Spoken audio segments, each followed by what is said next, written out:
Hi friends, TET pass বাধ্যতামূলক supreme কোর্টের এই রায়ের পরে সারা দেশ জুড়ে তোলপাড় সৃষ্টি হয়েছে এবং আপনারা জানেন অবশেষে সেন্ট্রাল গভর্নমেন্টের পক্ষ থেকে যে শিক্ষা দপ্তর, কেন্দ্রীয় শিক্ষা যে মন্ত্রক, সেখান থেকে সমস্ত রাজ্য এবং কেন্দ্রশাসিত অঞ্চলকে চিঠি পাঠানো হয়েছে যে এই মুহূর্তে শিক্ষকদের পুরো পরিসংখ্যান জানাতে বলা হয়েছে, কাদের টেট নেই, কাদের আছে, কাদের জয়েনিং কবে, পুরো ডিটেলস কিন্তু চাওয়া হয়েছে সমস্ত রাজ্যের পক্ষ থেকে। এখন সবথেকে উল্লেখযোগ্য বিষয় যে টেট পাস নেই এমন শিক্ষকদের তালিকাও নেই আমাদের রাজ্যে। বুঝতে পারছেন যে আমাদের রাজ্যে যে টেট পাস নেই কতজন বা কতজন টেট পাস আছে তার সঠিক তালিকা আমাদের রাজ্যের হাতে নেই। তার মানে এখান থেকে কি বোঝা যাচ্ছে যে কতজন শিক্ষক এই মুহূর্তে চাকরি করছেন তার সঠিক পরিসংখ্যান নেই। তার মানে কি এখানেও কি জল মেশানো আছে যে যতজন আছে তার থেকে বেশি লোক দেখানো আছে বা এরকম কিছু বেশি টিচার দেখানো রয়েছে যে বিভিন্ন রকম সুবিধা নেওয়ার জন্য? আপনারা জানেন যে শিক্ষা দপ্তরের নানান রকম সুবিধা হয়, যে কতজন টিচার, কতজন স্টুডেন্ট আছে সেই হিসাবে কেন্দ্র সরকার থেকে টাকা পয়সা অ্যালট করা হয়। তো সেই সব করার জন্য কি এখানে এই বিষয়টা হয়ে দাঁড়িয়েছে? যাই হোক, সেটা আপনারা বলবেন। তবে কেন্দ্রীয় শিক্ষামন্ত্রক এবং রাজ্য স্কুল শিক্ষা দপ্তরের মধ্যে শিক্ষকের যে যোগ্যতা সংক্রান্ত তথ্য আদান প্রদান নিয়ে এক নতুন পরিস্থিতির সৃষ্টি এই মুহূর্তে হয়েছে। সুপ্রিম কোর্টের যে নির্দেশ তার উপর ভিত্তি করে কেন্দ্রীয় সরকার পশ্চিমবঙ্গ সরকারের কাছে জানতে চেয়েছে যে রাজ্যে ঠিক কতজন শিক্ষক বা শিক্ষিকা রয়েছেন, যেটা অন্য অন্য রাজ্যের কাছেও জানতে চাওয়া হয়েছে, যাদের টেট বা এই ধরনের যোগ্যতা নেই। গত 31শে ডিসেম্বর স্কুল শিক্ষা ও সাক্ষরতা বিভাগের যুগ্ম সচিব প্রাচী পাণ্ডে এই মর্মে রাজ্যের কাছে বিস্তারিত পরিসংখ্যান তলব করেছেন। এই নির্দেশের মূল লক্ষ্য কী না, আদালতের রায়ের ফলে কতজন শিক্ষক প্রভাবিত হতে পারেন তার একটি স্বচ্ছ ধারণা তৈরি করা। তো কেন্দ্রের এই তলব রাজ্যের শিক্ষা দপ্তরে ব্যাপক তৎপরতা বাড়ালেও তথ্য সংগ্রহের ক্ষেত্রে প্রধানত উচ্চ প্রাথমিক স্তরে বড়সড় জটিলতা দেখা দিয়েছে। তার কারণ কারা নর্মাল সেকশন আর কারা আপার প্রাইমারি সেকশন, এটাই তো এখনও পার্থক্য করতে পারেনি। তো প্রাথমিক শিক্ষক শিক্ষিকাদের ক্ষেত্রে তথ্য সংগ্রহের কাজ অনেকটাই এগিয়েছে। জেলা প্রাথমিক বিদ্যালয় সংসদ ডিপিএসসি এবং ডিআই যারা রয়েছেন ইতিমধ্যেই তাদের যে শিক্ষক শিক্ষিকা কতজন আছে তারা তার তালিকা একটা তৈরি করেছেন। বিকাশ ভবন এবং সংশ্লিষ্ট দপ্তরের অন্দরমহল থেকে প্রাপ্ত তথ্য অনুযায়ী বেশ কিছু গুরুত্বপূর্ণ যে পরিসংখ্যান সেগুলো উঠে এসছে। রাজ্যে বর্তমানে প্রাথমিকে কর্মরত শিক্ষকের সংখ্যা প্রায় 1,40,000।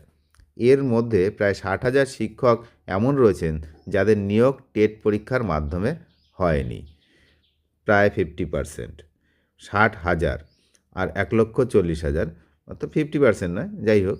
তো অনেক সংখ্যকই কিন্তু যারা রয়েছেন যাদের টেট নেই। এই বিপুল সংখ্যক শিক্ষকের বড় অংশই 2006 থেকে 2010 সালের মধ্যে তৎকালীন নিয়ম মেনে ডিপিএসসির 100 নম্বরের ইন্টারভিউ বা পরীক্ষার মাধ্যমে নিযুক্ত হয়েছিলেন, ফলে তাদের টেট সংক্রান্ত নথি থাকার কথাও নয়।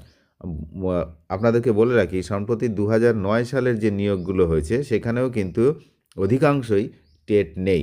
যারা কিন্তু 2009 সালের নিয়োগ এই 2024-25 তার কিছু সময় আগে 23 এরকম সময় হয়েছে, 22, 23, 25 এরকম। তার এখন ঘটনা হচ্ছে যে সময়টা এখন হলো, পরীক্ষাটা হয়েছিল 2009, সেই জন্য তাদের কিন্তু সেই সময় টেটের কথা ছিল না, তাই তারাও কিন্তু নিয়োগ এখন পেয়েছে কয়েকদিন আগে, কিন্তু তাদেরও টেট নেই। তো এই বিষয়টা রয়েছে যে টেট ছাড়া অনেক প্রাথমিক শিক্ষক রয়েছেন। তো প্রাথমিকের হিসাব মোটামুটি পরিষ্কার হলেও পঞ্চম থেকে অষ্টম শ্রেণী বা উচ্চ প্রাথমিক স্তরের শিক্ষকদের তথ্য আলাদা করতে গিয়ে হিমশিম খাচ্ছে প্রশাসন। এর পেছনে মূল কারণ হলো রাজ্যের দীর্ঘদিনের পুরনো নিয়োগ পদ্ধতি।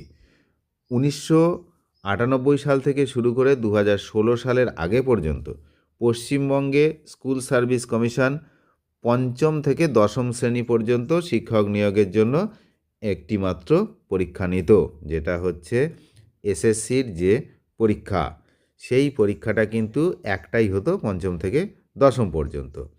আর তার মানে কি, যিনি পঞ্চম শ্রেণীতে পড়াচ্ছেন এবং দশম শ্রেণীতে যিনি পড়াচ্ছেন তারা একই প্যানেলভুক্ত হতেন।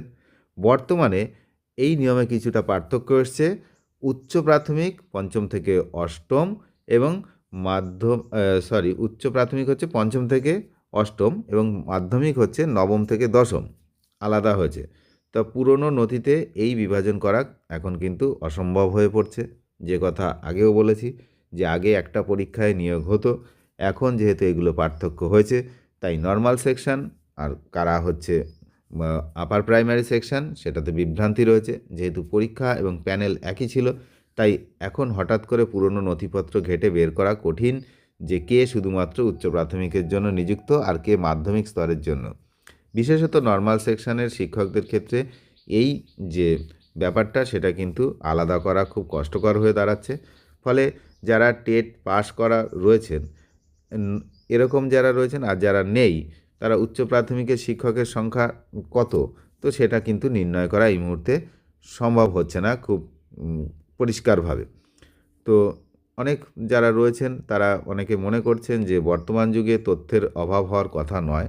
রাজ্যের শিক্ষক ও শিক্ষাকর্মীদের বেতন প্রক্রিয়া পরিচালিত হয় একটি মাধ্যমে, আপনারা জানেন IOSMS যে পোর্টাল, সেই পোর্টালের মাধ্যমে। তো সেখানে নিয়ম অনুযায়ী সেখানে কিন্তু আপডেট হয়, কিছুদিন আগেও আপডেট হয়েছে। প্রত্যেক স্কুলের প্রধান শিক্ষককে সেটা কিন্তু নিয়মিত মেনটেন করতে হয়।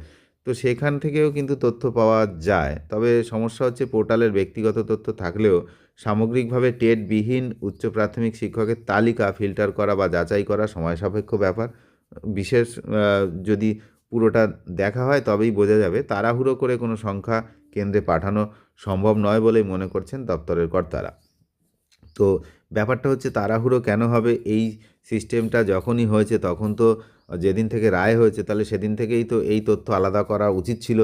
মানে তখন থেকেই একটু একটু করে আলাদা করা উচিত ছিল। তার কারণ এই যে রায় হয়েছে একটা, তাহলে সেটা মানুক কি না মানুক বা কী হবে সেটা তো পরের ব্যাপার। কিন্তু এটা তো জানতে হবে যে আমাদের এই মুহূর্তে কতজন টেটবিহীন শিক্ষক রয়েছেন যারা 5 বছরের বেশি সময় যাদের কর্মজীবন বাকি রয়েছে। তো সেটা তো আলাদা করতে হবেই এক সময় না এক সময়। তাহলে সেটা কেন আগে থেকে করা হলো না? এটাও যেমন প্রশ্ন করছেন বিভিন্ন মহল থেকে, এরকম প্রশ্ন উঠছে। তবে এই এখন ধীর গতিতে এটা হবে। এখন কবে কি হবে এবং প্রধান শিক্ষকরা বিশেষ করে চাপে পড়েছেন।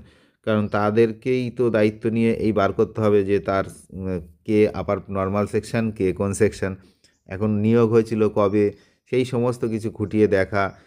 যাই হোক, দিল্লি থেকে আসা চিঠিতে শুধু সংখ্যাই নয়, এই সমস্যার সমাধানের পথ সেই সম্পর্কেও জানতে চাওয়া হয়েছে যে কী এই যে সমস্যা তৈরি হয়েছে সেটা সমাধানের জন্য রাজ্য এই মুহূর্তে কী ভাবছে, সমস্ত রাজ্য।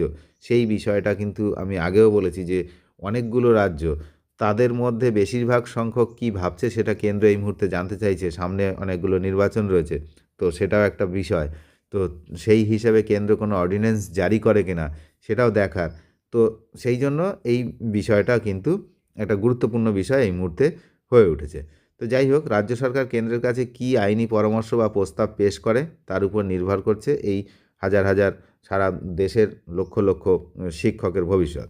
শিক্ষক সংগঠনগুলির মতে রাজ্যের উচিত খুব দ্রুত এবং নির্ভুলভাবে এই সেকশন সমস্যা, আপার প্রাইমারি ও সেকেন্ডারি স্তরের বিভাজনের সংক্রান্ত যে জটিলতা তা কেন্দ্রের সামনে তুলে ধরা, যাতে কোনো ভুল তথ্যের কারণে আইনি গেরো তৈরি না হয় এবং শিক্ষকদের স্বার্থ সুরক্ষিত থাকে।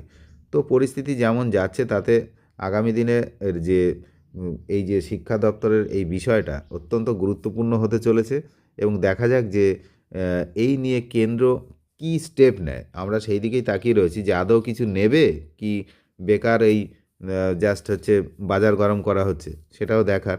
তো আমরা নজর রাখছি, আপনারাও নজর রাখবেন। চ্যানেলে যারা নতুন তারা নিয়মিত আপডেট পেতে অবশ্যই চ্যানেলটিকে সাবস্ক্রাইব করে সঙ্গে থাকবেন।